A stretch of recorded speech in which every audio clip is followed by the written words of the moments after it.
These men are members of one of the most unique military organizations in history. Behind these green faces are men who have accepted the challenge of some of the most daring assignments given to American fighting men. These are the Navy's SEALs.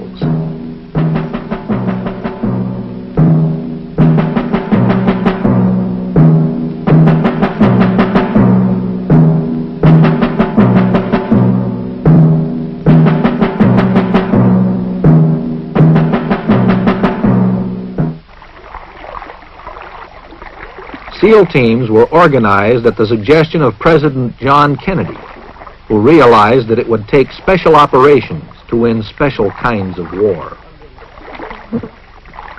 For years, the existence of these teams was a Defense Department secret. Now, parts of their story can be told. In an age when most military engagements have become distant and impersonal, SEALs operate in the midst of the enemy. Their purpose is to disrupt his supply lines, choke his communications, learn his secrets. If you really want some exciting work, come to SEAL Team, and you'll be involved in it. We're more or less of an unsung soldier in a lot of respects because they can't write up a lot of the things we do, but I say that within yourself you'll know, you'll have this personal pride that, no, you was there and you did the job.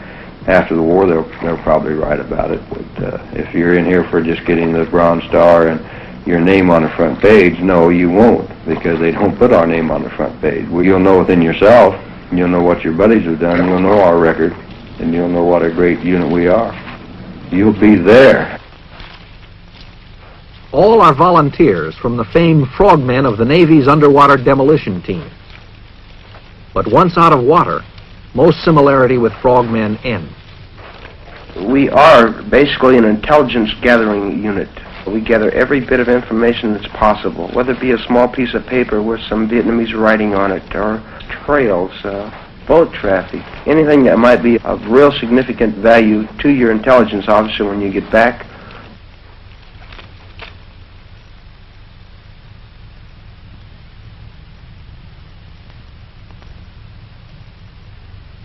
Every man's got to have the physical strength to get through the mission and the mental strength not to waver when the going gets rough. And it gets pretty rough pretty regularly. You've got to want it inside of here, gentlemen. I told you that. We throw things at you rather fast. You've got to react immediately. Because later on, if you don't react immediately, you will be a casualty. And you're doing us no good. We have to put you in an old pine box because you didn't use your noodle. You'll be exposed to pain and punishment and other little devices that we'll think of for one reason and one reason only. To make you the type of person we need to get the job done, no matter what the job is.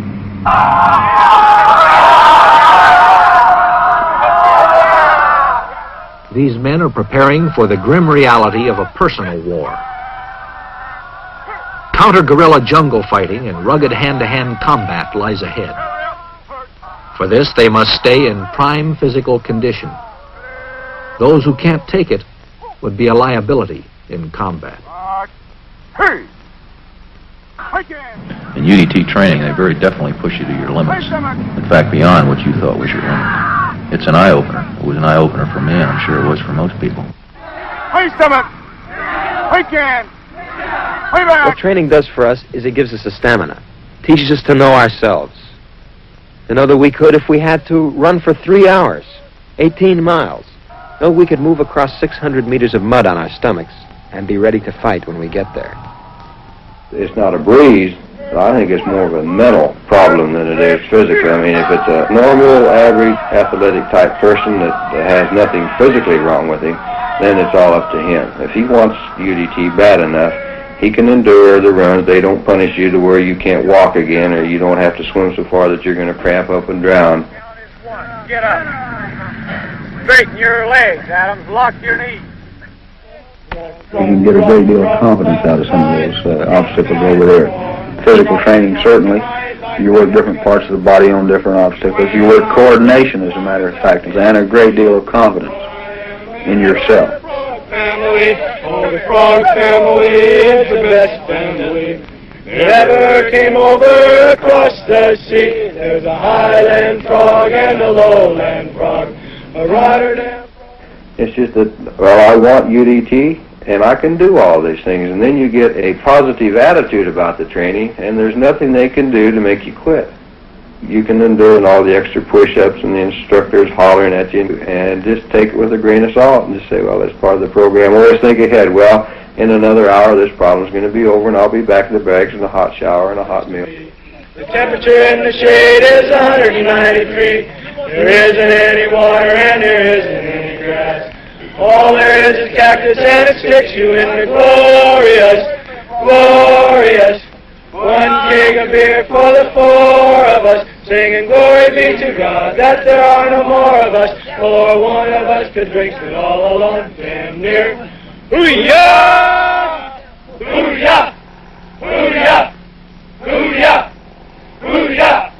Hoo-yah! Hoo-yah! Hoo-yah! Hoo-yah! Gamma! Hoo-yah! Gamma! Hoo-yah! Gamma! Hoo-yah!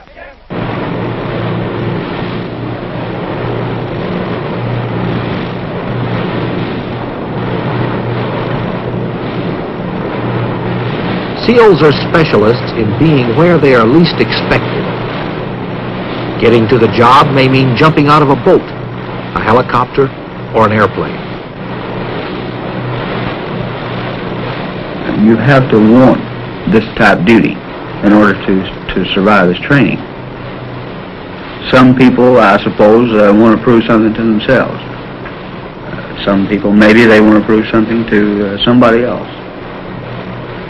I think it's a psychological aspect, the hardship while you're doing all this. In other words, you think about things a little bit differently. You start realizing that probably one of the greatest things you ever had was just sitting in a warm room with a cup of coffee.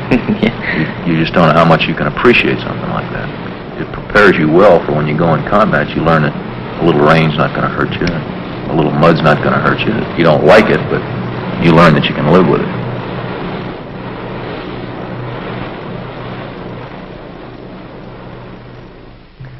Okay, this morning, gentlemen, we're going to take up what is known in the teams as an Emerson scuba rig. This means that it is a self-contained underwater breathing apparatus.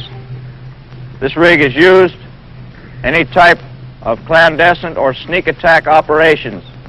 It is desirable for this use because of the fact that there are no bubbles coming out of this rig when it is submerged. And we can have you step up here, sir. We'll slip you into it.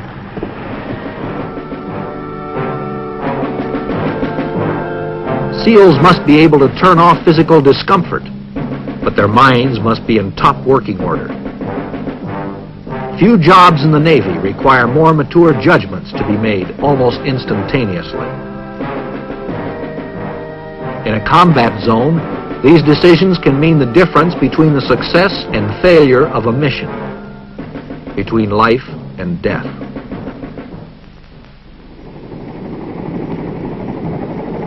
Our type of training now, of course, it includes diving and demolition work and parachuting and very extensive weapon training and tactics training, so our people are well qualified, or maybe even the most qualified troop there is.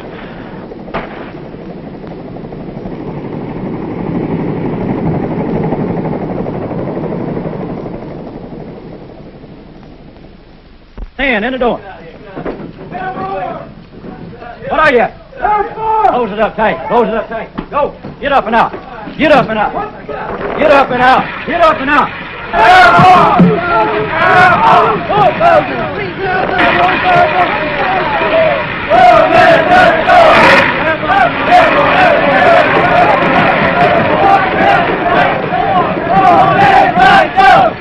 When you put that chute on, your stomach starts getting hard. Your first jump especially. When they say hook up, check static line, check your equipment. The word comes to stand on the door, and I was scared. It was a thrill. It was challenging. It's not everybody that'll get up and jump out of a perfectly good plane. Why, I don't know. Every SEAL is trained in parachuting. Floating down from the sky is a good way of getting to a patrol area unannounced. SEALs learn jump techniques with Army paratroops at Fort Benning, Georgia. Pull it deep, one. He's coming down like a feather. What is he? All right, get on your feet. Jump on arm 4, prepare for a normal slip to your front. To your front 4.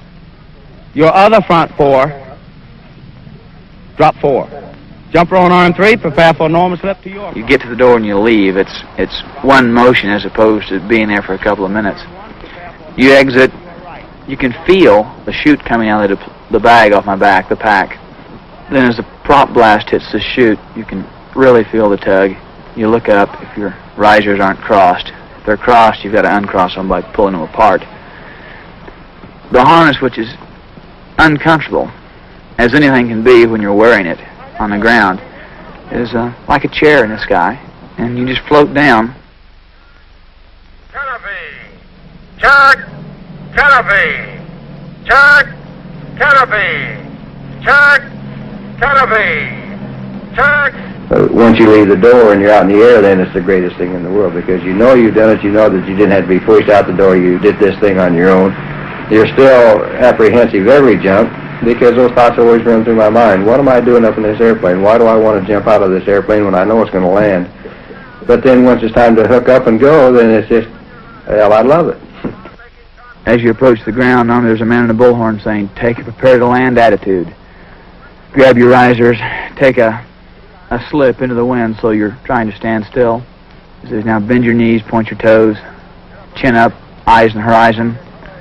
After your first one, you're ready to jump the next 4.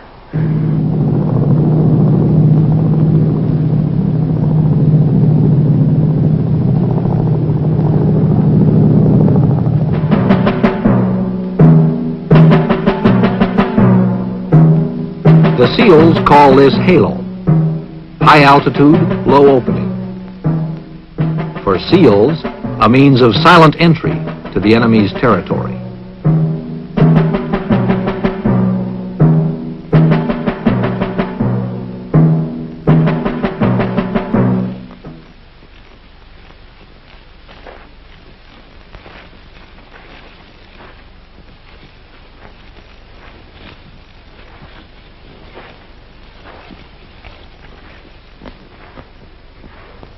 Before deployment to a combat zone, SEAL squads practice together the way it will be over there. You never say anything on patrol. From the time you leave that boat, or the helicopter, or however you're getting inserted, to the time you get back, you don't even open your mouth.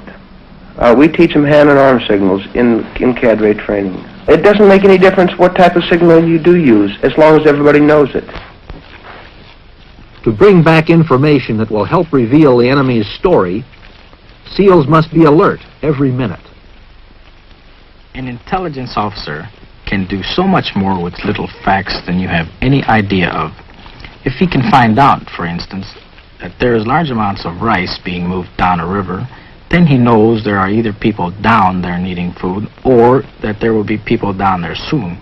When he adds this to other bits of information he's found out, well, a pattern of enemy activity begins to develop.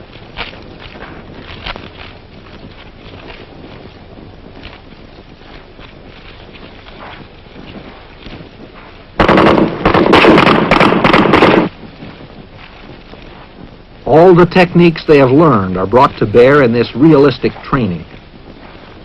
As individuals, they learn to function together. They become a team.